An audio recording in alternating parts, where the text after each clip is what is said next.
Thank you so much for joining us for the 2023 Advent. This is our very first video, so this is going to start us on Monday. So we're going to start with Micah 5:2-4. And this is in the New Living Translation. But you, O Bethlehem, Ephrathah, are only a small village among all the people of Judah. Yet a ruler of Israel, whose origins are in the distant past, will come from you on my behalf. The people of Israel will be abandoned to their enemies until a woman in labor gives birth. Then, at last, his fellow countrymen will return from exile to their own land. And he will stand to lead his flock with the Lord's strength and in the majesty of the name of the Lord his God. Then his people will live there undisturbed, for he will be highly honored around the world. So, I said in the discussion, so if you have the devotion, if you don't have the devotion, you can go to thirsttobe.com/Advent, and there's a PDF on there too, so you can view this in person if that helps you. But in the discussion, one of the things I said is each of these verses are just loaded with information. And I mean, obviously it's the Bible, so like everything in it is important. But sometimes it's kind of like maybe there's a study of a background or something like that. But I feel like when it comes to the prophecies, that you start to notice this, they're very, very dense in their information. And one thing Byron and I were talking about, not just with this, but a couple of the other prophecies that we've pulled for this, is they'll be talking about a prophecy is in literally something that's going to happen like in a year or two. So it's present for that. The prophet. The prophet, thank you. I was like, what are they called? So they're present for the prophet. Yeah. Then they'll go and they'll start, and this is within like a span of like, six to eight verses maybe, but they're all running one into the other. So it almost looks like one singular story. So they'll be talking about a prophecy for them, for their present people. And then they'll jump into a prophecy discussing Jesus's first coming.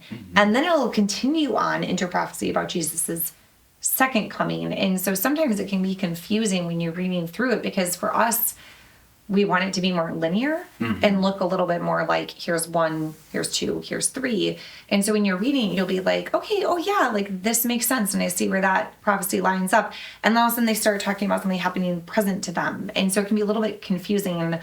But it's the way that they looked at time and how they saw these prophecies was a little bit different than how we, is like in our Western culture, view like linear timelines. Right, or A plus B equals C. Right. It's like, come on, Micah, spell it out for us. It's like 1, 2, 3, 4. Yeah.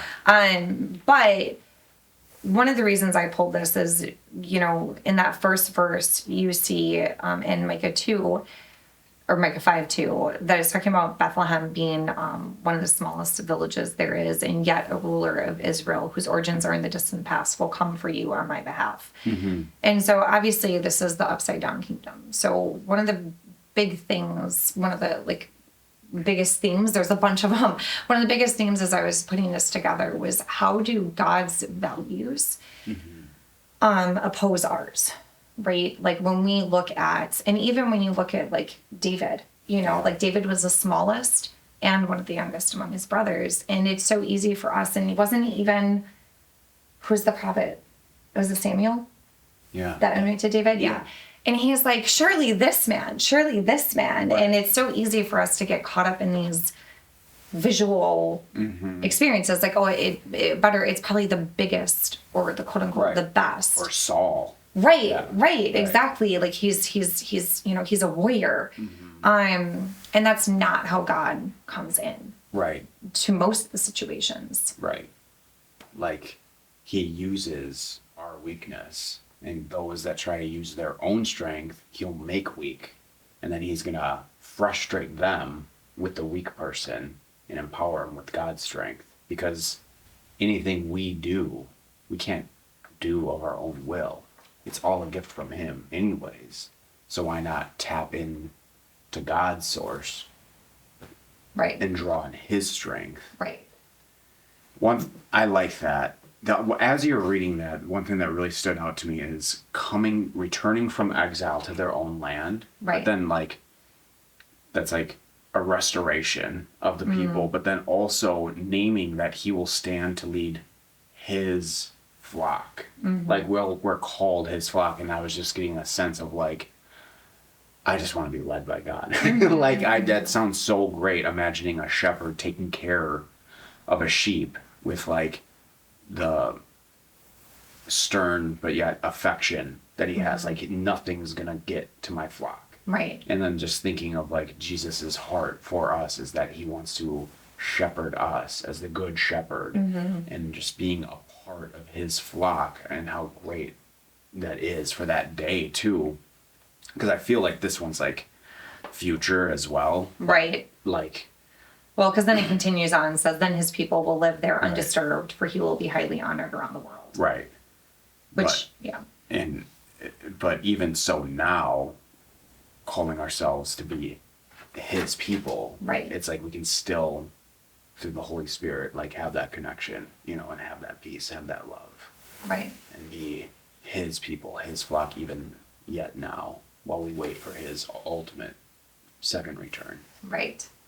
Right. So one thing that we were talking about was, when I say when we were talking about, as I was writing this, one of the things that I was thinking a lot about and meditating on that kind of even led me to this point is the is and not yet space that we live in right now. So Jesus came, we have relationship with him, we are redeemed to him, and yet we are not back in the garden. We are not fully redeemed. This world is still broken. People are still being hurt. We're still living in brokenness, essentially. We're still living in a world that's not completely whole yet.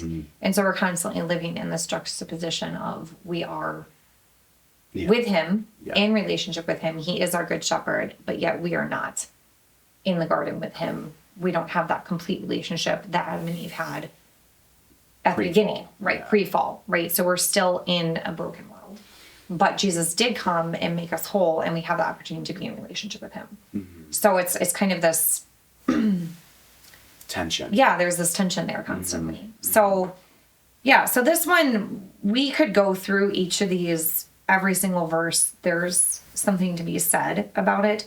One of the things that I asked, and Byron was reading, he's like, what do you mean by that? And I was like, well, so, you know, one of the questions I asked is, if the whole world, right? So if Jesus came and welcomed the Gentiles, welcomed everybody into his flock, into his fold, then how can we return from exile? And he's like, well, it's a spiritual exile. And I'm like, yes, exactly. But that's the point, is sometimes when we look at these verses, and you might say, some of this stuff hasn't happened yet. And that's because some verses, again, that seem like you're flowing and you're talking about Jesus's first coming, and then all of a sudden they'll start going and talking about Jesus' second coming. Right. But there's also this this theme of returning from exile, but it's returning from a spiritual exile. It's returning from separation from God into now being able to be in relationship with him in a way that is very personal, right? Because we've now taken out the kings, we've taken out the prophets, we've taken out the priests, and now we have that direct relationship to God. And you're going to see that all of these themes, all of this stuff that's in Micah in these first few verses are going to come out, like even the Good Shepherd. We're going to explore that later in this week as well. So that's the verses. You can go to thirstwI.com/Advent, and there is a PDF there if you didn't get a booklet. So thanks for joining us, and we will see you later.